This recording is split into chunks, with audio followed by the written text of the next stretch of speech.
O ex-presidente Jair Bolsonaro afirmou que enviou R$800 mil aos Estados Unidos porque tinha dúvidas sobre a situação econômica do atual governo.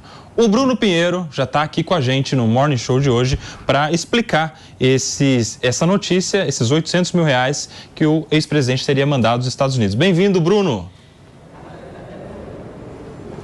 Nelson Kobayashi, que bom falar com você, que nos acompanha nesta sexta-feira aqui, sempre uma honra, uma alegria, uma satisfação. O ex-presidente Jair Messias Bolsonaro confirmou essa informação ontem, na quinta-feira, que sim, no finalzinho do ano de 2022, ele enviou R$800 mil para uma conta nos Estados Unidos e alegou que tinha uma incerteza do mercado financeiro e como seria a chegada do governo Lula. Essa é a investigação da Polícia Federal que está em andamento, com uma suspeita de que esse valor de R$800 mil seja resultado de uma venda ilegal de itens que o ex-chefe do executivo tenha recebido durante as suas viagens internacionais, assim como recebeu joias e teria revendido então essas joias e recebido esse valor e enviado para uma conta nos Estados Unidos. O ex-chefe do executivo, Jair Messias Bolsonaro, afirmou que não vê nenhuma ilegalidade no envio de R$800 mil.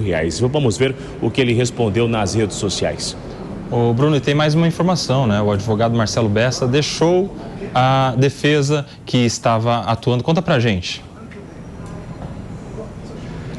Justamente, esse caso repercute, já que foi uma medida cautelar do ministro Alexandre de Moraes na última operação da Polícia Federal. Foram cerca de 48 medidas cautelares aplicadas em diversos alvos daquela operação, que nós acompanhamos ao vivo aqui na Jovem Pan, uma intensa cobertura em várias cidades e aqui também no Distrito Federal. Diante disso, os advogados não vão se comunicar mais, nem mesmo os investigados, Valdemar Costa Neto, e nem mesmo o ex-presidente Jair Messias Bolsonaro. Então, o advogado de Valdemar Costa Neto, que a mando de Valdemar também advogava para Jair Messias Bolsonaro, isso foi alterado. E aí ontem foi informado de forma oficial aos ministros do STF, ao ministro relator, inclusive o ministro Alexandre de Moraes, essa substituição de advogado, e o outro fica somente com Valdemar Costa Neto, já que eles estão impossibilitados, tem essa restrição de comunicação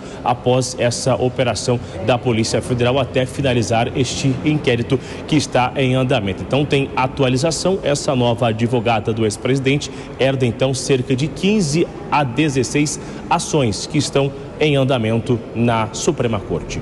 Nelson Kobayashi. Tá aí o Bruno Pinheiro, direto de Brasília, trazendo essas informações importantes. Obrigado, Bruno. Volte sempre ao Morning Show. Por aqui a gente vai repercutir essas notícias.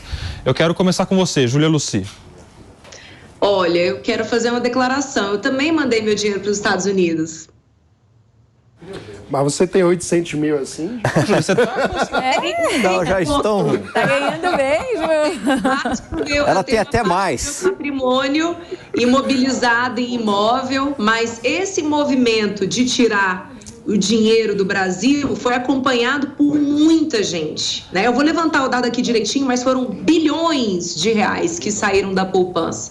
É um movimento tão forte que já traz dificuldade para a própria Caixa Econômica de ter financiamento de imóveis. Infelizmente não foi muito noticiado isso, até para não criar um alarde, mas a Caixa depende de depósitos internos para poder fazer os seus programas habitacionais. Como houve uma fuga muito grande de capitais do Brasil, dentro da estrita legalidade, porque se o dinheiro é meu, eu mando ele para onde eu quiser. Tá certo? Então, assim, me surpreende essa festividade que está sendo feita em relação a essa notícia, porque se o dinheiro é dele, ele pode mandar para os Estados Unidos. E é natural que as pessoas coloquem o seu dinheiro numa moeda que elas confiam mais, num país com instituições fortes, em que você tem previsibilidade, que você não vai ter perda, entendeu? De poder aquisitivo. Então esse é um movimento que aconteceu. O Bolsonaro não foi o único, e as pessoas que nesse momento estão tentando fazer com que essa notícia seja considerada como uma peça preparatória de um golpe que não aconteceu, é bom que essas pessoas estudem um pouco e saibam que no Brasil, que ainda é um país capitalista, o dinheiro é da pessoa e ela pode bem aplicar onde entender. Ô, Aninha, mandar dinheiro para fora acho que tudo bem, né? A questão aí, eu acho que vai ser investigada, é a questão fiscal, porque tem toda uma burocracia para tirar o dinheiro do Brasil e mandar para fora também, né? E antes de você falar, eu queria ter esses 800 mil para mandar para qualquer lugar. Mas tem que ter os 800 mil primeiro, né? Não, eu acho que assim, eu tô um pouco com a Júlia no sentido de que não tem nenhuma ilegalidade em você mandar dinheiro para fora do país, desde que você preencha todos os requisitos para tanto. Então, você provavelmente, pela quantidade, tem que declarar isso no Banco Central, você tem que pagar um imposto. Se o Bolsonaro fez tudo isso, tudo bem, não tem nenhum tipo de problema, é uma narrativa. Agora, se ele não fez, ele tem que se explicar para as autoridades competentes por que ele fez da forma errada. É isso que a gente precisa entender, se aconteceu ou não. Ô, mano, é impressionante como tudo tá virando notícia, essa questão envolvendo o ex-presidente Bolsonaro, né? Sim, mas também a gente precisa lembrar, a princípio, de fato, eu concordo com a Júlia, concordo com a Aninha, não tem nada demais. O dinheiro é dele, ele coloca onde ele quiser. Mas o que está sendo investigado é se há algum tipo de conexão ou não entre esse envio de recursos para o exterior e as outras ações, as outras peças que compõem a investigação. Então, eu diria que é prematuro dizer tanto que há, e isso é prova de alguma coisa, como dizer que não há. Como dizer que isso é 100% garantido de que foi tudo legítimo e sem nenhum tipo de vinculação com algum plano indevido. O que a gente precisa é que essa peça, que sozinha não significa nada, seja devidamente apurada pela Polícia Federal, pelas autoridades, para saber se foi apenas um movimento legítimo de qualquer um que é dono de uma quantia como essa, como a Júlia, e pode enviar para o exterior, ou se é parte de um conjunto de atos mais amplo que pode configurar um problema com a justiça. Isso que o Mano está falando é interessante, né, Paulo? Você é delegado de polícia, pode explicar para a gente que isso é uma estratégia de investigação, ligar pontos que isoladamente não significam nada, mas às vezes, se conjugados ali, associados, podem gerar alguma conclusão de crime, de participação em esquema criminoso? Como é que funciona? Olha, o que eu estou vendo é uma perseguição total ao ex-presidente Bolsonaro. O Bolsonaro, daqui a pouco, se ele parar num posto de gasolina e abastecer e não pegar a nota, vão acusar ele de sonegação fiscal. É a baleia que ele está perseguindo, agora o dinheiro é dele, ele pode mandar. E isso aí é fácil comprovar se teve algum erro ou se não teve. Mas tudo vira notícia na questão do Bolsonaro. Como eles não acham nada de relevante para achar, eles começam a achar pelo em ovo. É isso que eles estão fazendo com o presidente Bolsonaro. Entendeu? Mas ele trabalhou a vida inteira, ele pode ter. Ele trabalhou a vida inteira. Eu vou te dar um exemplo que aconteceu com a minha família. O meu pai... Dentro da lei, ótimo. Eu vou te dar um exemplo que aconteceu com a minha família. A esquerda extremista não tem limite para acusar as pessoas. Um jornalista esquerdista extremista acusou o meu pai porque meu pai fez uma campanha, fez uma doação na minha campanha. Só que ele trabalhou a vida inteira, tem uma empresa, mas não. Primeiro vocês jogam a notícia, a esquerda extremista, para depois a pessoa que está sendo acusada ter que se defender de uma coisa que ela não fez. Tem alguma prova que tem algum ilícito nisso? Não tem. O homem foi acusado de perseguir uma baleia e instaurar um inquérito policial. Vocês vão achar que isso é normal? Não é normal. Mas o fato de ter coisas absurdas, como um inquérito que investiga a perseguição, importunação de baleia... É absurdo. É um absurdo, eu concordo, já fizemos essa crítica aqui. Mas está na lei, né?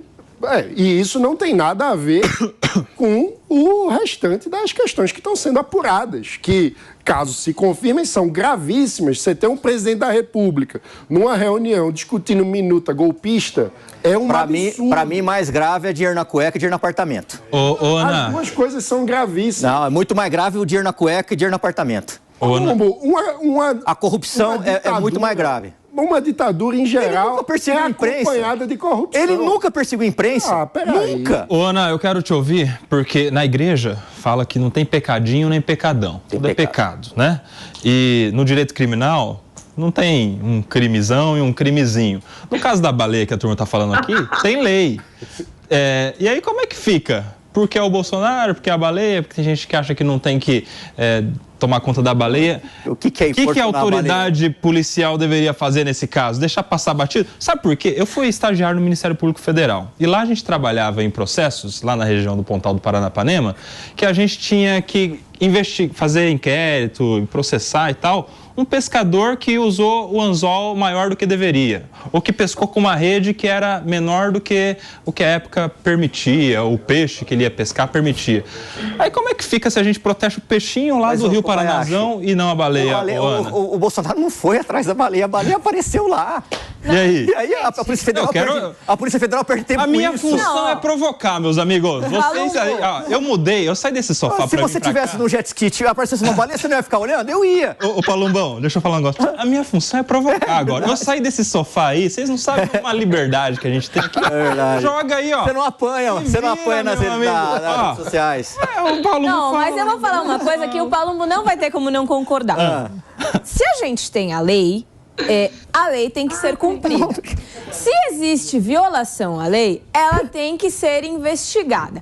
A gente pode ficar aqui questionando se a lei faz sentido ou se não faz, se existe uma linha aí de tolerância por conta não foi intencional que ele chegou perto da baleia, mas aí... O Palumbo é deputado, ele vai revogar a lei. Pelo amor de Deus, meu. O Palumbo vai revogar a lei da baleia. Que passa uma baleia. Você fica lá.